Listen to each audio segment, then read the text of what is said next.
दादा आरामशीर बोला. माझ्याशी बोलायला त्यांना काय बोलणार ते माहिती आहे.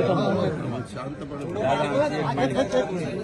आपण 2 ते 3 हजार कोटी रुपये अहमदपूर आणि चाकणला दिल्यामुळे बाबासाहेब पाटील पुन्हा 31,500 मतांनी निवडून आले. कंटिन्यू तिसरी वेळ त्यांची टर्म आहे आणि आता इच्छा अशी आहे नाही हे बोलणार आपलं बंड तर चालत नाही मला. त्यांचं होऊ दे मग तुझं ऐकतं.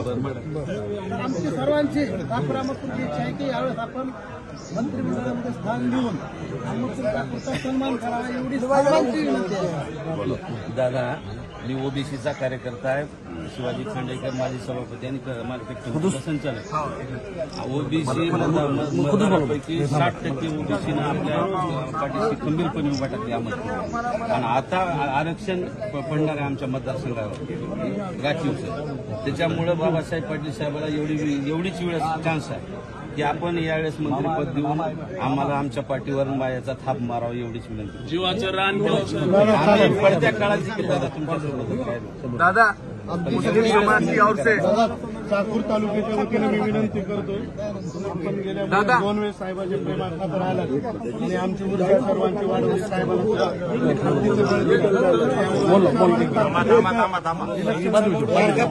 आणि चांगल्या पद्धतीने आम्ही हे संपादन तुमच्या आशीर्वादाने केलं आणि तुमचं आमच्या साहेबावर प्रेम आहे हे आम्हाला सुद्धा माहिती आहे. आमची कळकळीची विनंती आहे की यावेळेस मंत्रिमंडळात साहेबांना स्थान द्यावं एवढीच आमची विनंती.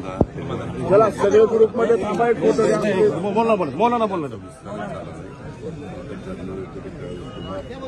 पहिल्यांदा आपण 10 घेतली गेली काय ते राहून गेलं ते राहून गेलं. आता अजून आपलं कोण मुख्यमंत्री कोण 2 उपमुख्यमंत्री वगैरे असा पहिल्यांदा काल बाबासाहेबांनी सगळ्यांनी नेत्यांवर माझी इथं केलेली आहे. काल रात्री संध्याकाळी केलेली आहे. आज बहुतेक भाजपवाले करतील.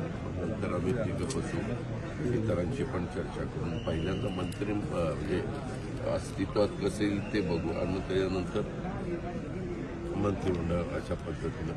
मला काल बाबासाहेब पण बोलले मीटिंगला आले होते तेव्हा त्यांनी पण सांगितलं दादा असं आहे मागच्या काहीतरी माझे दाखले दिले त्याबद्दल आम्ही ज्यावेळेस मंत्रिमंडळ करणार त्यावेळेस तुमच्या त्या ठिकाणी किती खाती आपल्याकडे